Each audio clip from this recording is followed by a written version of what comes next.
Yo, what we saying, my people? Happy new month.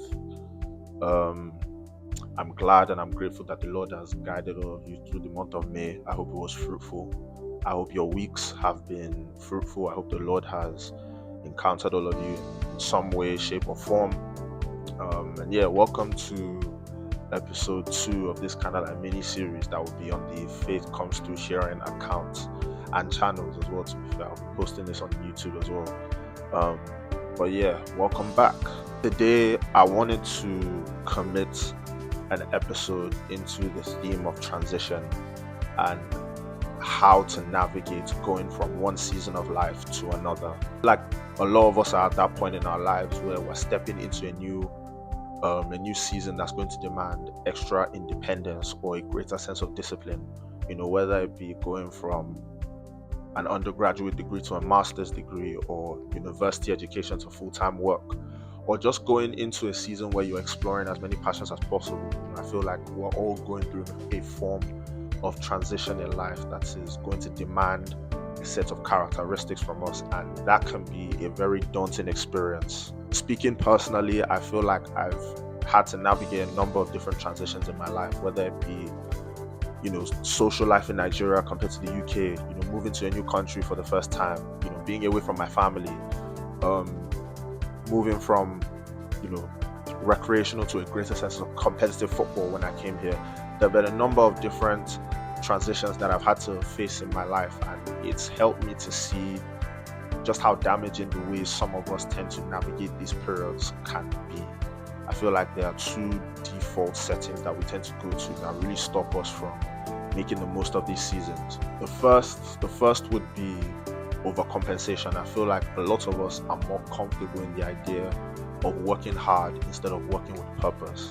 You'd rather increase the amount of work that you are doing to overcompensate for the fact that you are actually scared about the future you're stepping into, or you're afraid of looking aimless, and I feel like in doing that, we just place a lot of pressure on ourselves to be someone that we actually can't be. We're all stepping into new periods of our lives. Things are constantly changing. We are always learning.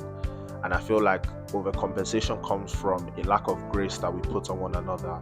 And sometimes even comparison to the people around us. You tend to look at what someone else is doing in their life and how it feels like they're experiencing direction when you are lost, and you feel by working harder, you're more likely to get to where they are. The second default that I've noticed would be paralysis. You just tend to be paralyzed by fear, and it leads to stagnancy. You're scared of what's to come. You overthink about all the things that are expected to come into your life, whether it be bills or the pressures of finding a job, marriage, all these different things, and it causes you to stay stagnant because you'd rather be where you are now than face the reality of what is to come. And this equally is dangerous because we all need to be moving forward in some capacity, right? It's important for us to not remain in seasons that we've outgrown, or to gaslight ourselves into thinking that we haven't outgrown a certain season. It's very important for us to continue to move forward regardless of what it looks like. So experiencing this paralysis can stop us from experiencing the fruit that could be waiting for us.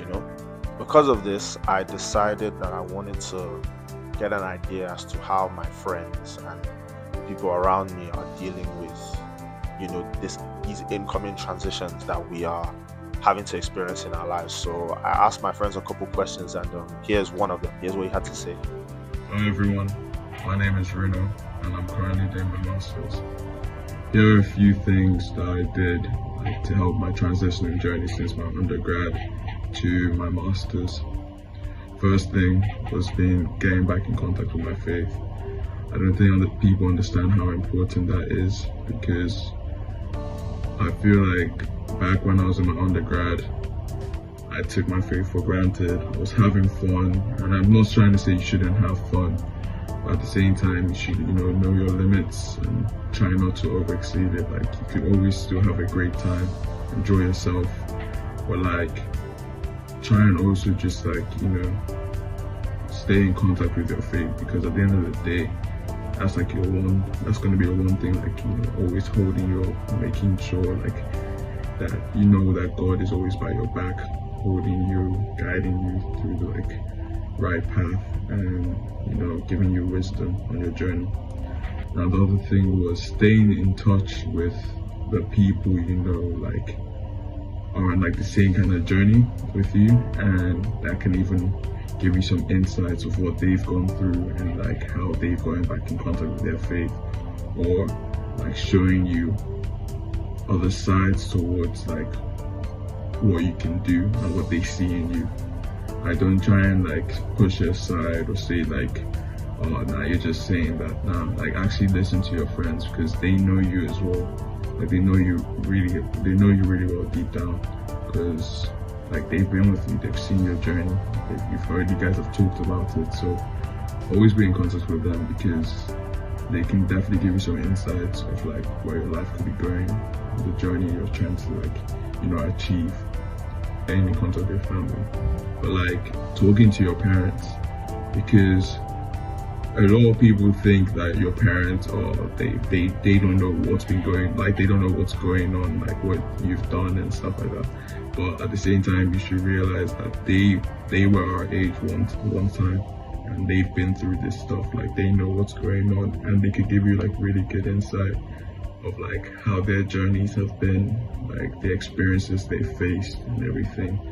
And not only is that just not inspiring, but like at the same time, it's like you should be grateful like you're hearing these things, so like it prepares you later for life and what you're trying to expect. You don't want to go into life going in blind. So I'll say to try and talk to your parents, be open with them, because they are waiting for us to talk to them. They're waiting for us to ask these questions so they can help us and guide us, but Yeah, and we're back. Shout out to my boy Bruno for giving us a bit of advice there, man. I'm proud of you, and I just pray that the Lord continues to do what He's doing in your life. Continue to use your village. Continue to trust in God. I'm always here if you need me. But yeah, me and him were having this conversation, and as we were talking, it made me think about the things that I've done in my life to prepare me for transition. And I said the first thing that's helped a lot has been me reminding myself of what the Lord has carried me from. I've had to navigate identity for as long as I can remember. For most of my life, I felt lost. For most of my life, it's felt like I've held my intrinsic value to so many idols, whether it was football or the titles that were given to me like head boy when I was in secondary school, or being somebody's boyfriend and being in a relationship. My lack of understanding of who I was has led me to deal with so many different things, identity crisis, depression, so many different battles. But I'm okay. I'm here. I'm doing things that I never thought I would be doing things I never thought I was capable of doing. Exploring so many passions like this, for example, my football career, my hopeful football career. By the grace of God, I'll sign pro very soon, hopefully. Going through university and learning about the football industry in a deeper way. So many things that I never thought I'd be able to do, I'm doing now. Having been through so many different struggles. And I think in reminding myself of that, it leaves me grateful in the person that the Lord is making me. But it also tells me that there's no degree of wilderness that I can't go through in this life if those things couldn't kill me. I'd say the second thing, just talking on identity, I'd say is really consecrating in the person that you're becoming. And it takes time in the secret place to do that. Like I've spent time really being intentional about my submission to God and the person that I want, that He wants me to be. And in doing so, I've actually grown to really like the person that I'm becoming. I think I'm a young man that has a lot of discipline. I care about the things that I put my hands into. I care about people. And these characteristics that are being developed in me have enabled me to have the confidence that no matter what season I step into, the Lord has equipped me with the character necessary to go through it. I think in consecrating my identity, in constantly, discovering the person that I want to become and the person that I see the Lord platforming me into, that gives me the confidence that whatever period of transition or whatever transitions that life demands, I will be able to get through it, because the person that I'm becoming is equipped with the tools necessary. And I'd say finally, like, the third and most important thing is my deliberate submission to God and making his will for my life the ultimate authority. As someone who lived his life lost for a lot of it, someone who is constantly on a journey of self-discovery, having the Lord's will as my compass, as my source of direction, it's been a game changer. I believe it's Proverbs 16:9 that says, the heart of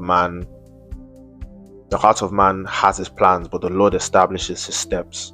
And I think in submitting to the will of God and counting that as the ultimate authority of my life, I have been able to walk through life with confidence that every step that I take is ordered, every step that I take is one that is intentional, every step that I take is one that has been planned and established by the Lord.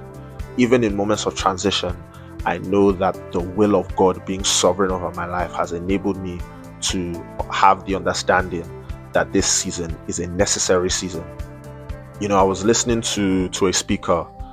He's someone that I really admire. His name is Michael Pepper.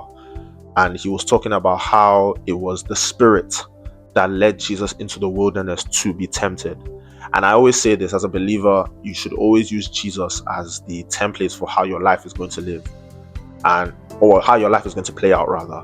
So if a man of perfection like Jesus still had to go through tremendous challenges, then who am I to think that my life will be plain sailing? And it's submitting to God, even in moments of transition that demand fear. I walk with confidence knowing that this challenge is necessary. I believe scripture tells us, count it joy, brothers and sisters, when you face trials of many kinds, for we know that the testing of our faith produces steadfastness. Every test and every challenge is intentional, because it's supposed to bring out a character in you that you did not have prior. And that character is going to equip you to inevitably be the person that the Lord has called you to be. So yeah, I think those are the three central things that have helped me and that continue to help me to navigate transition in my life. But yeah, that concludes today's episode.